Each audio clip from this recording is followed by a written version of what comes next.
The ending to A House of Dynamite is something that's got a lot of people talking following it being released. The 2025 Netflix movie ended in an abrupt way where many viewers are saying that it didn't even have an ending because of the way that it concluded.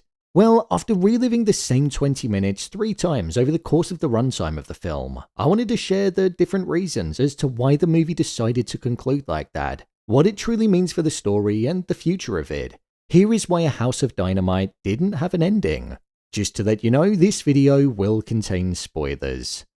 Now, the thing that I think can probably be seen as the most frustrating thing about the ending of A House of Dynamite and why the levels of anger are so high with it is that at the heart of the entirety of this movie, there was a countdown that we saw from the moment that it opened to the very closing moment. From 20 minutes right the way down to its final few minutes and seconds. And what did we know was at the end of this countdown? Mass devastation in Chicago due to the nuclear missile and the decision that the president had to make on whether or not he was going to retaliate and strike back on a country that he didn't even know was responsible for launching the missile. Then add into the mix that we got to see the same countdown taking place on 3 different occasions due to the different perspectives. Yeah, the fact that there's no definitive ending or answer to who was responsible, the amount of casualties that occurred, if the nuclear missile hit, and if there was a response from the president when the entire episode was counting down to an event. It's definitely a fair reason for a lot of people to be frustrated, because as an audience we were left wanting an answer, something that pretty much goes against traditional storytelling. However, what I will say is that the movie having the ending that it did was far more impactful than what it would have been compared to if it had have given us a sense of resolution and we got answers to all of those questions. When movies end in an abrupt fashion, it's to make the audience think about and question what we just watched, rather than providing a conclusion. The creator definitely wanted to make us feel stunned, rather than leave us feeling satisfied. And to be honest, even if we had have seen the casualties or even found out who was responsible, I don't think I would have been satisfied as it wouldn't have truly added anything to the story. The whole premise of this story was that a nuclear missile slipped through the cracks and it was headed for Chicago. It didn't actually matter who did it. It was mainly about if the United States were able to stop it, and if they couldn't, then what their response would be. It was all about watching the chaos and the panic ensue and showing us the type of environment that would have been present in watching all of the leaders scurrying around whilst thinking on what the correct decision to make would be. This is why I feel like the creator of the movie went down this specific route in ending in the way that they did. The creator wanted us to fully realize that, like in the movie, within our world, we were quite literally inside of a house of dynamite. A world that contained not only the lives of people that we cared about, but also the fact that there was no real escaping the dynamite, which was symbolically referred to, implying that it was the nuclear weapons, and they could be launched at any moment.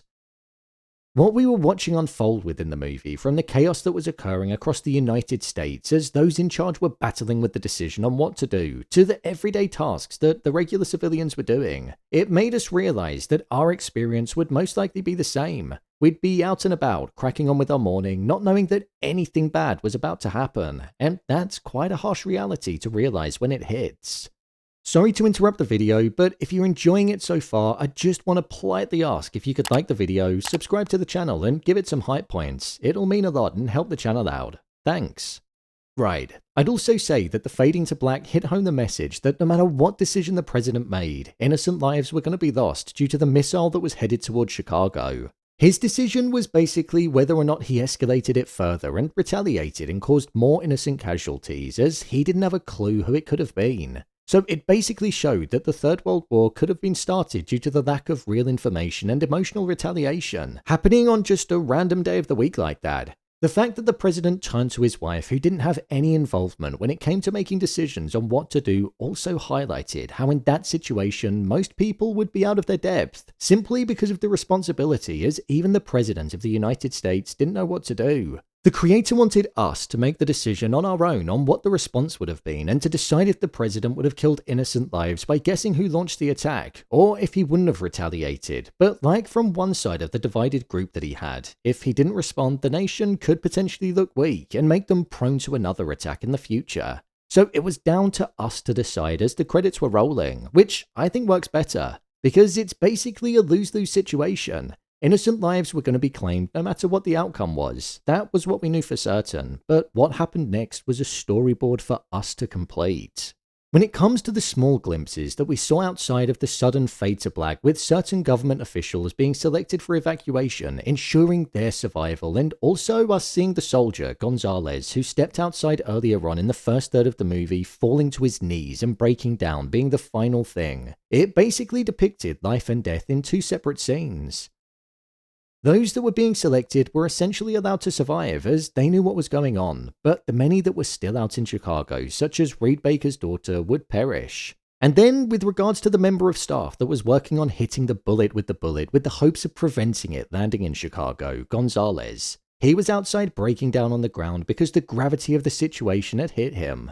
He stared at the screen, which showed that there was a 100% chance of the area being hit, and he saw that the death count would be in the millions. With nothing that could be done, the sheer weight of that amount of innocent people dying was something that he couldn't get his head around. Those that weren't fortunate enough to get on the bus to evacuate were set to die, and there was nothing that any of them could have done about it.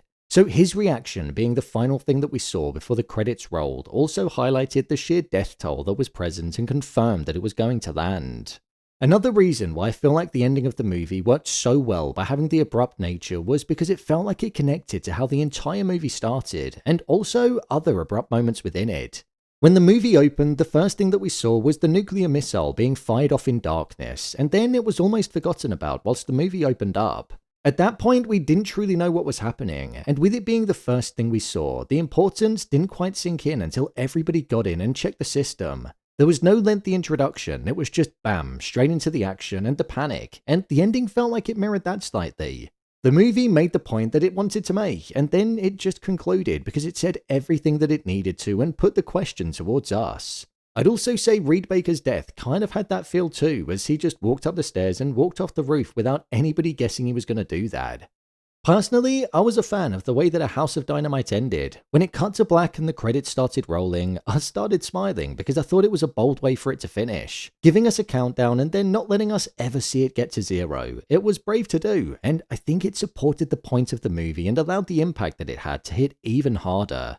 As I said earlier on, I don't think resolution is needed for this movie because it's a thought-provoking piece. I've seen online that a common question that's being asked is if there's going to be a part 2 to the movie. I don't think there can be a part 2 to this movie because the second part is genuinely all-out war if there's retaliation. And if there's a part 2 where the United States chose not to retaliate, then the movie would just be focused around dealing with the repercussions of Chicago and the millions that were killed. I can understand why an ending would have provided closure, as it's what we're used to in cinema, but I hope this video maybe helped you see why it didn't really have one, at least a traditional one, and why the ending that we got was all that we truly needed. So, there you have it, why A House of Dynamite didn't have an ending. If you want to see a full breakdown of A House of Dynamite, then check the video below. What did you think of the ending? Share your thoughts in the comments. As always, thanks for tuning into the video and I'll see you in the next one.